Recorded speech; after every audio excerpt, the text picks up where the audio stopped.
सारा ढूंढेंगे। बोले ये टेंशन तुम्हारी गुरु, मेरा तो काम हो गया, हटो दूसरे को आने दो।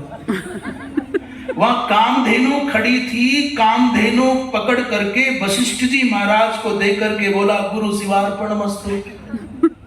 उच्च श्रवा घोड़ा विश्वामित्र जी महाराज को देकर के शिवार्पणमस्तु। गालव को चिंतामणि कौंडिन्य नाम के महात्मा को कल्पवृक्ष उखाड़ करके दे दिया, बोले शिवार्पणमस्तु। और अनेक महात्मा आए, किसी को मणि, किसी को रत्न, किसी को कुछ दे दिवा दिया। 3 घड़ी पूरी होने लग गई, तब तक कहते हैं कोई एक और महात्मा आए, कहा भैया सुना है तेरे यहाँ बड़ा दान हो रहा है, बड़ा सदावर्त लुटता है, हमको भी कुछ दे दे। तो देखा चारों ओर कुछ है नहीं। जिस कुर्सी पर बैठा था उसी सिंहासन को उठा करके महात्मा जी के सर पर रख करके बोला शिवार्पणमस्तु।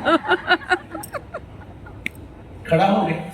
3 घड़ी पूरी हो गई, समय पूरा हो गया।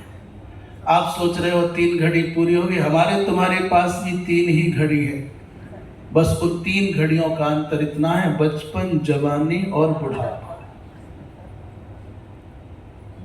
हमको इतना पता नहीं है कि शिवार्पणमस्तु कैसे करना है। सही बात है। हमको मालूम है कि छूटना है, और छूटेगा वो मजबूरी है, छोड़ना संभव नहीं है। उस ज्वारी को छोड़ना आता है, छूटना तो सबका है। छूटना तो सबका है, राजा हो या रंक हो, मैं हो या तुम हो, मठ मंदिर हो या घर हो, छूटना तो सबका ही है। पर छूटने में कोई वीरता नहीं है, छोड़ने में वीरता है। छोड़ना बहुत कठिन है साहब। ये लौट करके यमराज के यहाँ आ गया, चुपचाप से घूम रहा है, कुछ जैसे हुआ ही ना हो।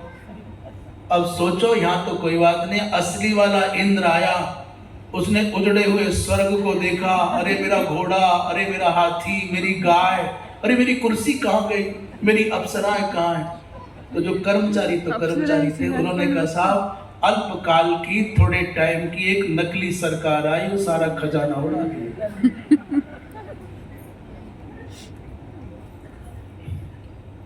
ये जो नए बलि तैयार हो रहे हैं ना, यमराज ने पूछा रे क्या करके आया नाटक, तेने ऐसे कोई करता है क्या? उसने कहा मेरे कौन से बाप का जाना, छुटना तो था ही। यमराज ने पूछा चित्रगुप्त से, भाई अब क्या, आगे क्या? बोले महाराज धरती के इतिहास की पहली घटना है आज तक सृष्टि के इतिहास में। अभी आप यहाँ इतने लोग बैठे हो और लगभग 90 वर्ष तक के लोग यहाँ हैं। किसी ने आज तक गौदान की बात सुनी है ना? गौदान करते हैं। किसी ने घोड़ा दान करने वाला देखा है क्या? कि साहब मैंने घोड़ा दान किया है, या मेरे अमुक ने दान किया है, या मेरे सामने घोड़ा दान हुआ, कोई सुना है क्या? मैंने देखा है घोड़ा दान करने वाले भी, देने वाले भी, लेने वाले भी। पर चलो घोड़ा दान, किसी ने आज तक हाथी दान करने की बात सुनी है क्या? हम यहां पर भारतवर्ष की बात कर रहे हैं, भूलोक की बात कर रहे हैं।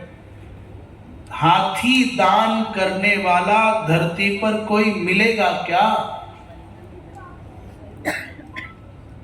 उसने तो हाथी नहीं ऐरावत दान किया, सामान्य गौ नहीं, कामधेनु दान की।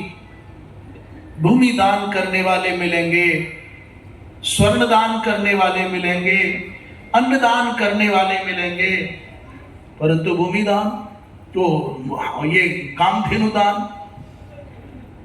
बोले महाराज ये अगले जन्म में कुछ दूषित कर्म के कारण दैत्य कुल में तो जन्मेगा, पर इतना बड़ा दानी होगा, इतना बड़ा दानी होगा, इतना बड़ा दानी होगा कि इसके द्वार पर भगवान भी याचक बन करके आएंगे। अच्छा, ए बलि राजा बने। ये कथा इसलिए कही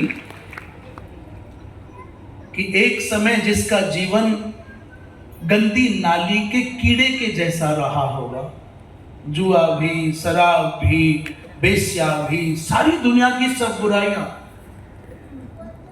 पर जग गया, उठ करके खड़ा हो गया तो सारी दुनिया की स्मृतियों का सिरमौर हो गया। बुराइयों में पड़े हैं कोई तो कोई बहुत आसमान नहीं टूट गया। उठ करके खड़े हो जाएं। इसके बाद इस स्कंद में 8वें स्कंद में